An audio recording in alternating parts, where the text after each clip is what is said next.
반도체 주가가 오른 걸까요? 아니면 한국 산업 권력이 이동하기 시작한 걸까요? 아닙니다. 이건 단순히 삼성전자와 SK 하이닉스가 많이 올랐다는 이야기가 아닙니다. 왜 주가는 이미 뛰었는데 전문가들은 아직 시작도 안 됐다고 말할까요? 왜 보수 주류 매체가 말하는 과열 경고는 늘 개인 투자자에게만 날아올까요? 표면에서 동기에서 결과로 내려가겠습니다. 작은 답부터 드리면 이번 장의 핵심은 가격이 아니라 누가 다음 산업질서의 문을 잠그고 있느냐입니다.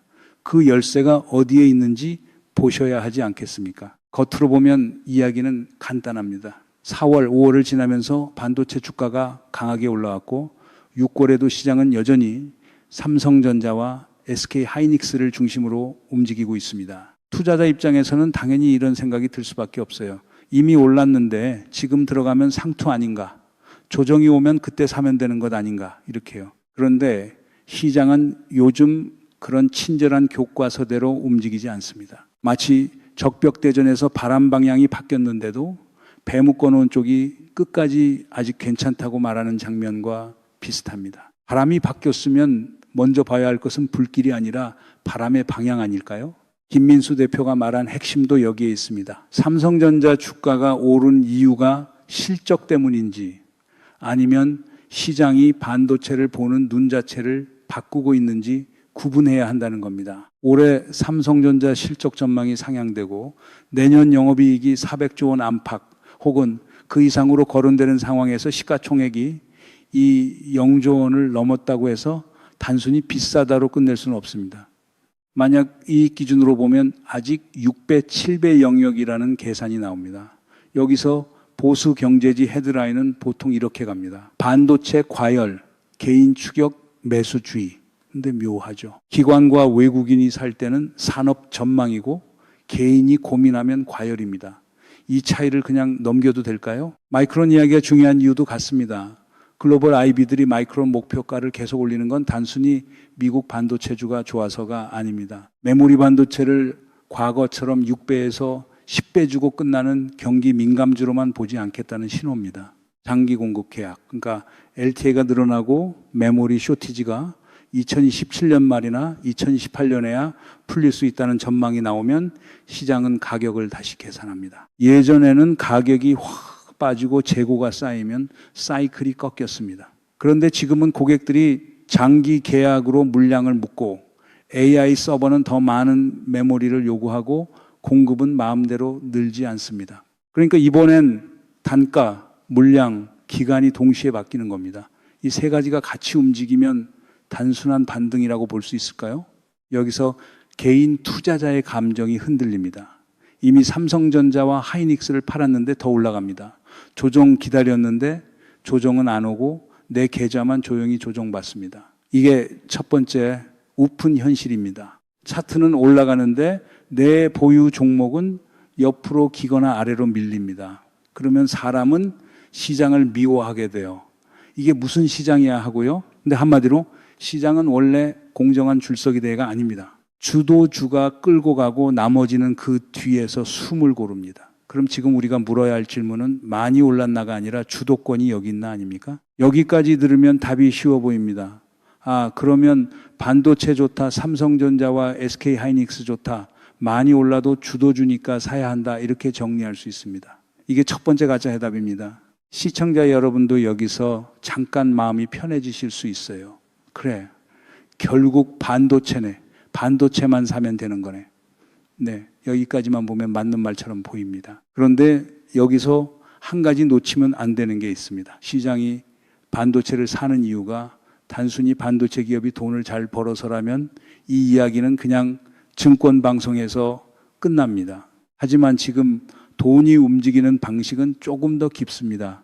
실적을 사는 게 아니라 산업 병목을 사고 있는 겁니다. 병목을 잡은 기업이 가격을 정하고 가격을 정하는 기업이 다음 질서를 가져갑니다. 이 차이를 놓치면 또 헤드라인만 보고 본문을 못 읽게 되지 않겠습니까? 이 지점에서 프레임을 바꿔야 합니다. 이건 단순한 주식 과열 논쟁이 아닙니다.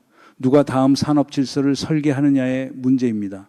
삼성전자와 SK 하이닉스는 지금 한국 증시 안에 두 종목이 아니라 AI 인프라 전쟁에서 한국이 가진 몇 안 되는 실물 권력입니다. GPU가 좋아도 메모리가 없으면 서버는 멈춥니다. AI 모델이 커져도 HBM과 D램이 부족하면 연산은 병목에 걸립니다. 데이터 센터를 지어도 전력이 부족하고 기판이 부족하고 MLCC가 부족하면 완성되지 않습니다. 그러니까 반도체 랠리는 주가가 올랐다가 아니라 AI 공급망에서 누가 목줄을 쥐었나를 확인하는 장면입니다. 이 질문을 던지면 다음에 봐야 할 배우들이 달라지지 않습니까? 여기서 보수 주류 매체가 자주 쓰는 방식이 있습니다. 주가가 오르면 과열, 개인이 사면 추격, 정부가 산업 정책을 말하면 포퓰리즘, 재정이 들어가면 퍼주기라고 부르는 방식입니다. 참 편리합니다. 산업은 2028년을 보고 뛰는데 해설은 아직 2008년 금융위기 자막을 다시 틀고 있는 셈이죠. 조선 말에 개항이냐 쇄국이냐를 두고 싸우던 때처럼 세계 질서는 이미 항구 앞에 와 있는데 안에서는 아직도 문패 색깔을 두고 싸우는 겁니다. 검찰 카르파식 권력 싸움과 12점, 3비상계엄을 가능하게 했던 세력의 사고방식이 위험한 이유도 여기에 있습니다. 산업의 시간은 빠른데 정치는 불안을 먹고 느리게 만들기 때문입니다. 그러면 누가 손해를 볼까요? 민주당과 이재명 정부를 둘러싼 문제도 이 각도에서 봐야 합니다. 반도체, AI, 전력망, 조선, 원전, 배터리, 로봇은 따로 떨어진 정책 과제가 아닙니다. 전력망이 막히면 데이터 센터가 막히고, 데이터 센터가 막히면 AI 생태계가 막히고, AI 생태계가 막히면 제조업 고도화가 늦어집니다. 이건 어느 한 장관이 발표 한 번으로 해결할 수 있는 문제가 아닙니다. 구조적 병목을 풀어야 하는 문제입니다. 그런데 국민의힘 강경파와 보수 매체는 이런 복잡한 병목보다 누가 이겼냐, 누가 졌냐 프레임을 훨씬 좋아합니다. 시청자 여러분, 이런 프레임에 계속 갇히면 산업 뉴스도 정쟁 자막으로만 보이게 되지 않을까요? 결국 여기서 확인해야 할 표면의 결론은 이렇습니다. 첫째, 삼성전자와 SK하이닉스의 상승은 실적 상향만으로 다 설명되지 않습니다. 둘째, 마이크론의 목표가 상향과 LTA 구조는 메모리 반도체의 멀티플 자체가 바뀔 수 있음을 보여줍니다. 셋째, 개인 투자자가 놓친 건 단순히 싼 가격이 아니라 주도 산업의 지배력입니다. 넷째, 조정을 기다리는 전략은 평온해 보이지만 주도주 장세에서는 가장 비싼 대기료를 내는 방식일 수 있습니다. 이제 다음으로 내려가면 더 불편한 질문이 나옵니다. 왜 시장은 좋은 회사가 아니라 병목을 쥐인 회사를 사기 시작했을까요? 문제는 여기서부터입니다. 반도체가 오르는 순서는 겉으로 보면 단순합니다. 가격이 오르고 실적 전망이 올라가고 증권사 목표가가 올라가고 뒤늦게 개인 투자자가 불안해집니다. 그런데 실제 메커니즘은 반대로 움직입니다. 먼저 고객사가 장기 공급 계약을 묵습니다. 그 다음 공급자는 물량을 쉽게 풀지 않습니다. 그 상태에서 AI 서버 업체가 더 많은 HBM과 D램을 요구합니다. 그러면 가격은 내려가기 어렵고 애널리스트는 2027년과 2028년 실적을 다시 계산합니다.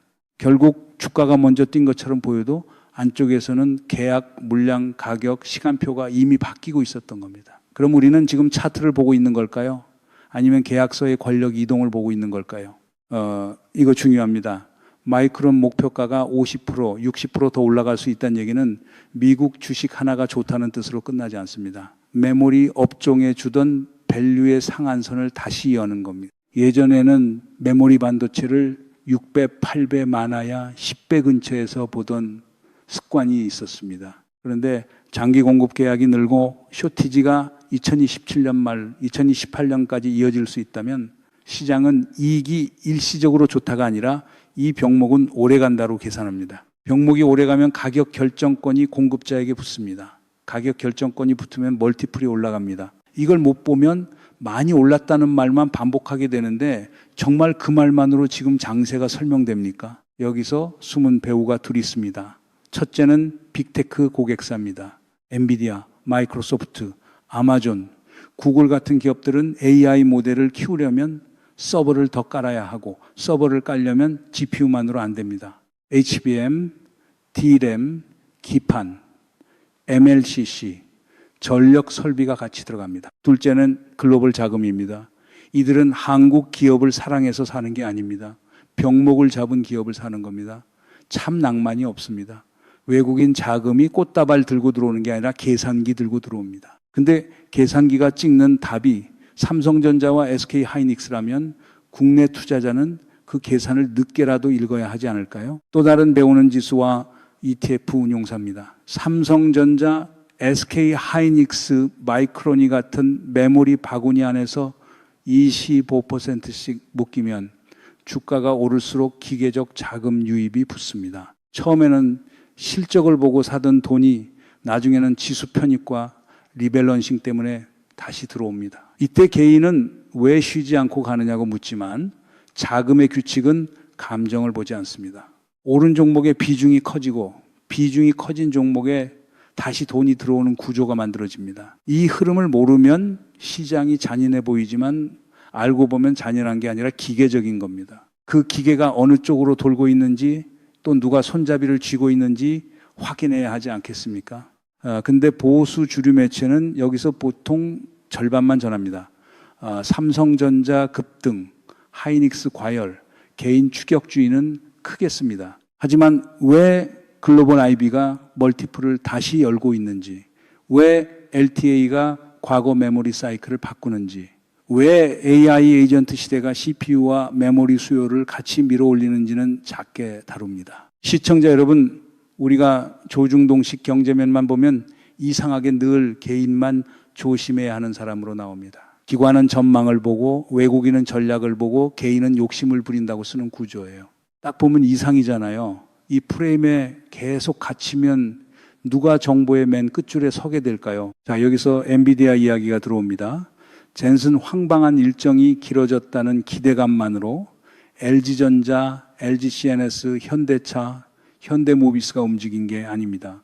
시장은 피지컬 AI라는 다음 단계의 연결고리를 본 겁니다. 기존 AI가 데이터 센터 안에서 학습하고 추론하는 문제였다면 피지컬 AI는 공장, 자동차, 로봇, 물류, 가정용 기기 안으로 들어갑니다. 그러면 GPU만 중요한 게 아니라 CPU, 센서, 액추에이터, 제어, 소프트웨어, 통합, SI가 같이 중요해집니다.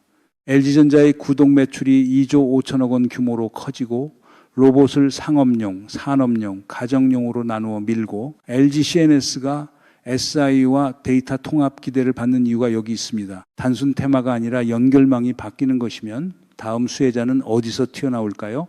이 연결망은 숫자로도 드러납니다. AI 서버에 들어가는 MLCC가 기존보다 3.5배에서 5배까지 늘 수 있다는 보고서가 나오는 순간 삼성전기나 기판업체의 주가는 단순 부품주가 아니라 병목 해소주로 재분류됩니다.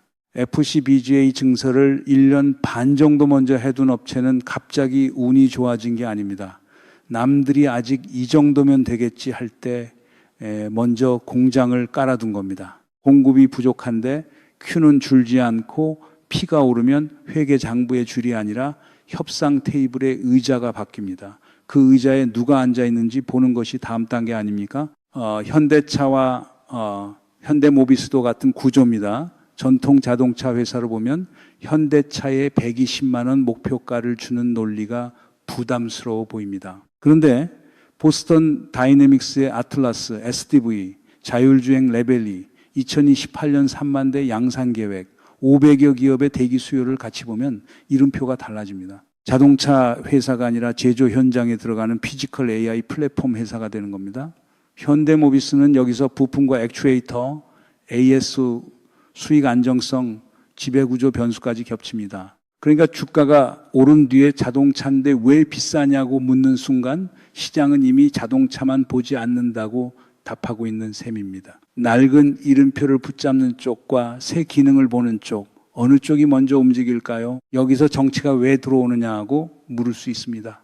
들어올 수밖에 없습니다. 반도체는 전력이 필요하고 AI 데이터 센터는 송전망이 필요하고 로봇 제조는 산업 인력이 필요하고 조선과 원전은 장기 금융과 국가 계약이 필요합니다. 이건 기업 혼자 뚫을 수 있는 골목길이 아닙니다. 국가가 병목을 풀어야 하는 대로입니다. 민주당과 이재명 정부가 마주한 과제도 여기에 있습니다. 실패냐 성공이냐의 감정 싸움이 아니라 전력망, 산업금융, 노동전환, 수출 외교를 동시에 맞춰야 하는 구조적 압박입니다.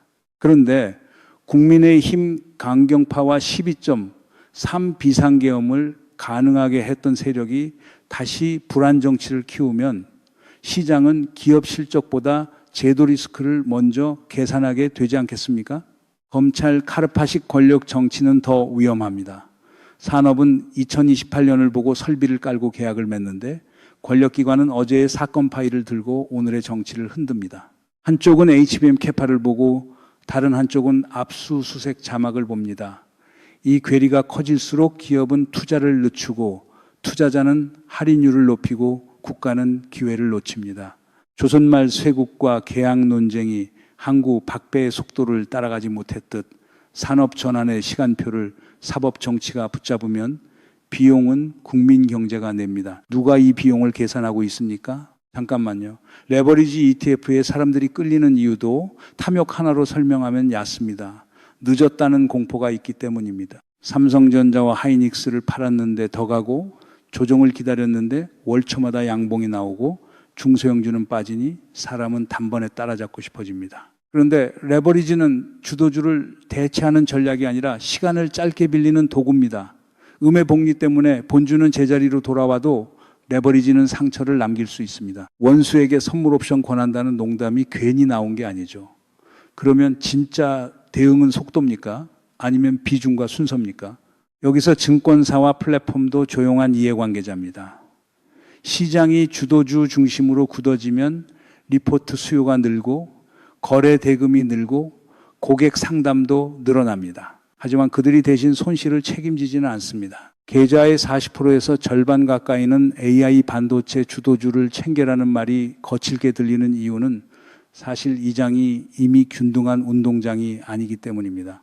모두에게 같은 출발선을 주는 시장이 아니라 먼저 병목을 잡은 기업에게 더 넓은 도로를 열어주는 시장이라면 우리는 어디에 서야 할까요? 늦게 뛰어든 사람일수록 더 차분히 순서를 봐야 하는 이유가 여기에 있지 않습니까? 2차전지, 조선, 방산, 원전, 우주항공은 여기서 플러스 알파로 배치됩니다. LG에너지 솔루션이 미국 미시간 전력회사에 ESS를 공급하고 10GW 단위 수주가 한두 번만 더 나오면 분위기는 바뀔 수 있습니다. 조선은 LNG 운반선 미국 군함보강, 캐나다 잠수함 이슈를 기다립니다. 원전은 SMR 입찰과 전력 부족이 키워드입니다.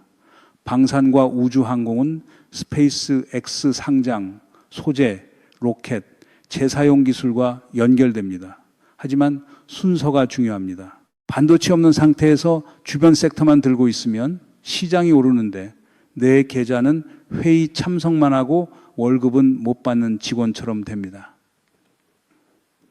이 어긋남을 어디서 바로잡아야 할까요?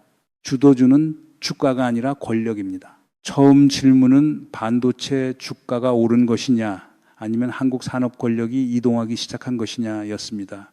4월과 5월의 상승, 6월의 추격 고민, 삼성전자와 SK 하이닉스의 주도권을 지나 여기까지 내려오면 질문이 완전히 달라집니다. 이제 문제는 올랐으니 무섭다가 아닙니다. 산업 권력이 이동하는데 나는 아직 가격표만 보고 있는가입니다. 적벽대전의 바람은 이미 바뀌었고 한강의 기적 이후 한국 제조업은 다시 한번 AI 제조업으로 건너갈 다리 앞에 서 있습니다. 그 다리를 주도주 없이 건널 수 있다고 믿는다면 그 믿음은 투자 전략일까요? 아니면 위로일까요? 이제 결과는 계좌 안에서만 끝나지 않습니다. 반도체 없는 포트폴리오는 앞으로 6개월, 길게는 2027년까지 시장 평균을 따라가기 어려운 구조로 밀릴 수 있습니다. 삼성전자와 SK 하이닉스가 지수를 끌어올리면 반도체를 적게 들고 있는 투자자는 지수가 오르는데도 체감 수익률은 낮아집니다.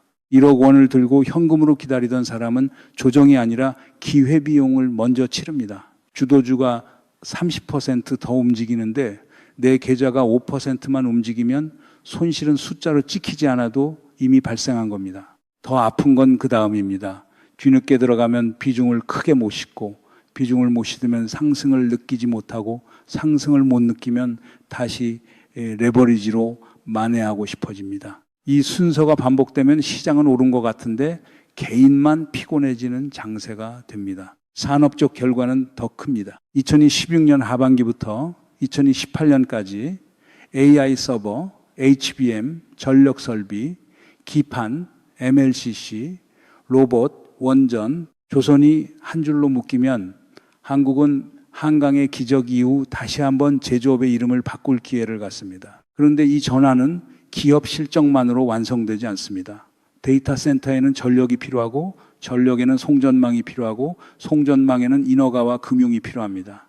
조선은 미국 군함과 LNG 운반선 수요를 받을 수 있지만 국가 간 계약과 방산 외교가 따라야 합니다. 원전과 SMR은 전력 병목을 풀 카드가 될 수 있지만 정치가 위험 프레임만 키우면 일정은 늦어집니다. 이 지체가 1년만 길어져도 수주, 설비, 고용, 지역 경제가 같이 밀립니다.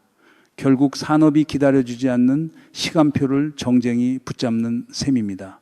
여기서 보수 주류 매체를 그대로 따라가는 시청자와 구조를 직접 읽는 시청자는 완전히 다른 화면을 보게 됩니다. 보수 주류 매체는 과열, 추격, 정부 책임이라는 익숙한 자막을 반복할 수 있습니다. 하지만 시청자 여러분은 그 자막 뒤에서 누가 병목을 잡고 있는지, 누가 전력망을 늦추는지, 누가 12.3 비상계엄의 그림자를 다시 정치적 무기로 쓰는지 봐야 합니다. 국민의힘 강경파와 검찰 카르파가 시장 불안을 정쟁의 연료로 쓰는 순간 기업은 투자 결정을 미루고 외국인 자금은 한국에 더 높은 할인율을 붙입니다.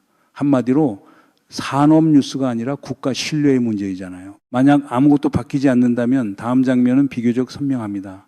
2026년 하반기에는 반도체와 AI 하드웨어 중심의 압축 장세가 더 심해질 수 있습니다. 2027년에는 피지컬 AI, 전력, 원전, 조선, 방산으로 자금이 번갈아 이동하겠지만 그때도 핵심 병목을 쥔 기업과 단순 테마주는 갈라질 겁니다. 2028년으로 가면 현대차와 현대모비스 같은 제조 AI 기업, 삼성전자와 SK하이닉스 같은 메모리 권력, 그리고 전력과 인프라를 실제로 뚫는 기업만 남을 가능성이 큽니다. 반대로 정책이 뒤처지고 정쟁이 앞서면 한국은 기술은 있는데 전력망이 막히고 기업은 있는데 제도가 느리고 주도주는 있는데 국가 전략은 흔들리는 이상한 나라가 됩니다. 그럼 우리가 지금 물어야 할 질문은 하나입니다. 한국은 반도체와 AI를 단순한 투자 테마로 소비할 것입니까? 아니면 민주주의의 안정, 산업 주권, 국가 전략을 함께 걸어야 하는 다음 체제로 받아들일 것입니까? 이 흐름이 어디로 가는지 같이 추적하고 싶다면 구독해 주십시오. 오늘 분석이 도움이 됐다면 좋아요도 부탁드립니다. 다음 국면을 놓치지 않으려면 알림 설정도 같이 해 주십시오.